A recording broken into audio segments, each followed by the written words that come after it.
The theme I'd like us to think about today is evolving on our journey. How many of you have seen that commercial? And I'm not going to have all the details right, but it is of the person who's talking about just living their lives and how you go on and just live day by day, and then one day you find yourself plugging in your car. And you never thought that would happen. That's kind of the evolution of the journey that happens. And if we're not watching, we won't see with new eyes. We'll just want life to be like it used to be, and we'll be frustrated that it's not like it was. Evolution is something that's happening for all of us, and it happens on the little scale and it happens on the big scale. How many of you every so often look at yourself in the mirror and say, "How did this happen?"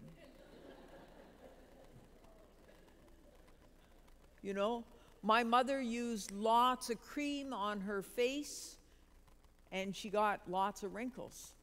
I didn't use any cream on my face, thinking I had learned a lesson from her, and I got wrinkles in almost the same place. Right? Like, it just happens day by day. Sometimes, as our lives evolve, we'll come to a critical point. Something serious will happen in our lives, and they'll be changed forever. And we learn to adjust, or else we spend our time railing about how life isn't the way it used to be. Evolution is a kind of an all-encompassing process, and so in science and in biology and in the world, we understand that things are changing little bit by little bit, and then suddenly there's a crisis, and we're talking about climate change, and we didn't know because we didn't see the little things. And then suddenly it feels like we're in a crisis, and we don't want to believe it. We don't want to see with new eyes unless we open our hearts and say, wow, something is going on, and I do need to see with new eyes. That's why in our spiritual journey we always say, watch for the little signs. Discern as you go along. One of the things that they're talking about in the evolution of human beings, Homo sapiens, I guess, is that they're expecting within a few generations that they will notice difference in our oppositional thumbs. Because this generation, the generation that's growing up, has developed all new ways to use their thumbs. And that if that continues, your grandchildren's grandchildren will find that they've adapted to that new usage, to that new function, slowly but surely. So evolution happens, and we either acknowledge it and look for the signs of it and be willing to change and to see with these new eyes the little things, or we go fighting and railing against it. In the scripture reading, when the Monday group listened to it, and we read it from the New Revised Standard Version, and when we got to that last angry part, Blake read it with such enthusiasm and power and anger in his voice. And he said, I don't want to come to church and hear this.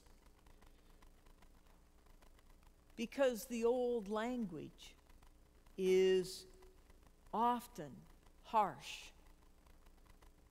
I once tried to read the Quran,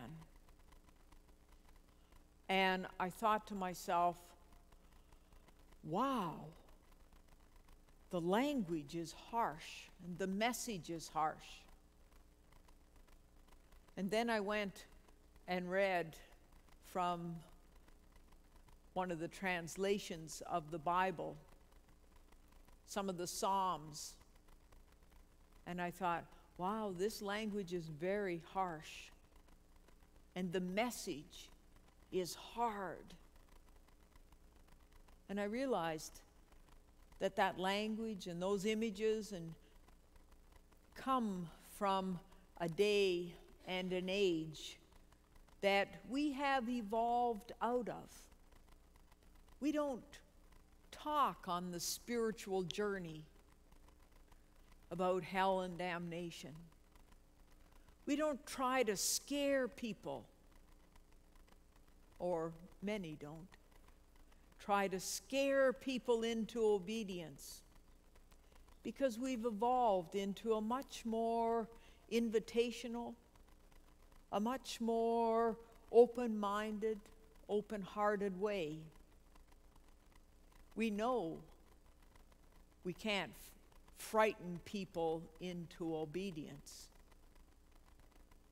We know actually in this day and age that there is such a rebellion against authority that we can't actually tell people hardly anything. And now with the internet, we've become our own experts. And so a friend was telling me that they went to the doctor, and they really had geared up before they went to the doctor on all the sites that they should see. And they said, I don't think my doctor's very good. They didn't talk about nearly half of what was mentioned. And as I asked my questions, they looked like, well, like that's hardly a factor here. But the person doubted their doctor rather than doubting their own online research. Right? That's a whole different way. And if doctors and dentists don't notice and see with those new eyes, well, it has a big impact on people's health. If we think suddenly we know more than people who have trained, I think it's very interesting. And it may be we got there because some people who were experts weren't so good. So how do we discern what's happening, and how do we let it impact our spiritual journeys? How do we let it impact who we are as church? One of the things that's changing for us is singing. Like, we've been pretty settled down for about 14 years, and things have evolved in church music in that time, and now we're trying to say, wow, You know, we're having to look with different eyes. And some of us are loving what we see, and some of us are railing against the moon about these things. But you know,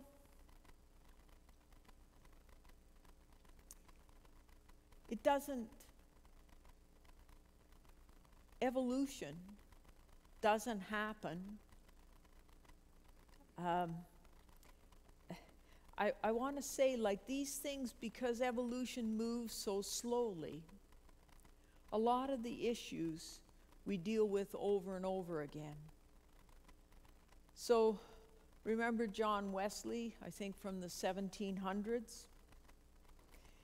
He tried to say to the people who were worshiping in the churches that he was at, he gave them instructions on how to sing. He said, in a way that we probably wouldn't speak of today. He said, sing lustily and with good courage. Beware of singing as if you were half dead or half asleep. But lift up your voice with strength. Be no more afraid of your voice now, nor more ashamed of its being heard, than when you sang the songs of Satan. I don't know what the songs of Satan are. I do know that John Wesley went into the taverns of his day, and he heard the songs that people loved to sing, the tunes that just they would bellow out in the pub. And he brought those tunes into the church, and he rewrote them with different words. And but let people sing the tunes. So we're in an evolution. And it's not only our evolution. I have a friend who's right up to date on the latest and greatest Christian music, and there's really an explosion of it. And a lot of it is really heavy metal. And I'm like, oh, God, save me.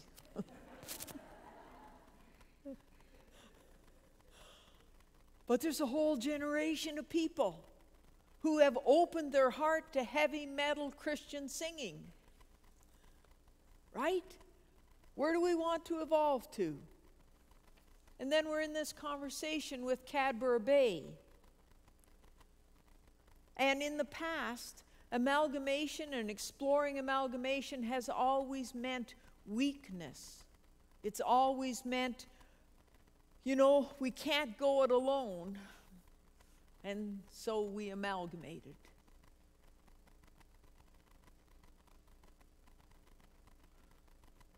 Not anymore.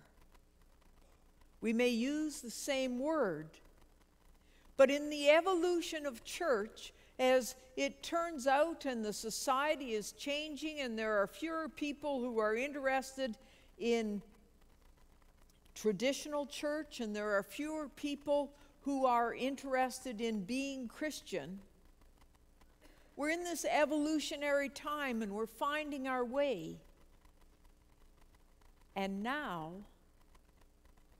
when we speak of our two churches around amalgamation and exploring amalgamation, we are saying, you know what? We didn't wait, and we're not going to wait until we're weak and have no other choice. What we're trying to do is to see the signs of the time and get out ahead of them, and with great strength, join our two congregations so that we can do more. Because we feel not like we need to be just victims of the decline, but we see that we live in a world that, and in a community, even here in Saanich, that desperately needs the values that we bring as mainline congregations to be part of the conversation. It's not because we feel like failures. It is because we see a vision that is bigger and can be more ably done if we change our model and embrace that. We don't know how the conversation's going to evolve. We don't know how the singing's going to evolve.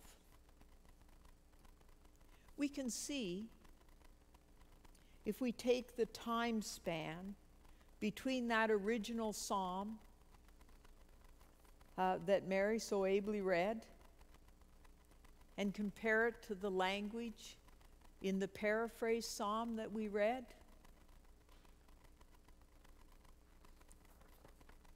did you hear the words that are used in an invitational way that speak so differently? Let us come to the radiant one. When's the last time you spoke of God as the radiant one? That image is available for us now to use. For the beloved is infinite,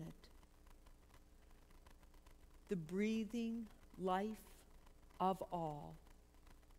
Those are beautiful words. That's why we put it in the bulletin, so you could take it home, so that you could explore and hear these new images that are available for people today to speak about this God who is so dear to us, who is a beloved. The Spirit's voice, the eternal dance, a gift to be reverenced with trust, an opportunity to grow in spirit and truth. You know, when that psalm was originally written, people would not have been able to speak in those ways. It would have been foreign language. But because of the evolution of time and the evolution of our understanding of God, we play with those images. We try them out on our tongue. And maybe sometime you'll notice that when you're searching for words to express God, you find yourself saying, God is my beloved. God is the radiant one in my life that is a light. And you smile and you say to yourself, well, my thinking really has evolved, and I'm glad. Well, thank you very much for listening.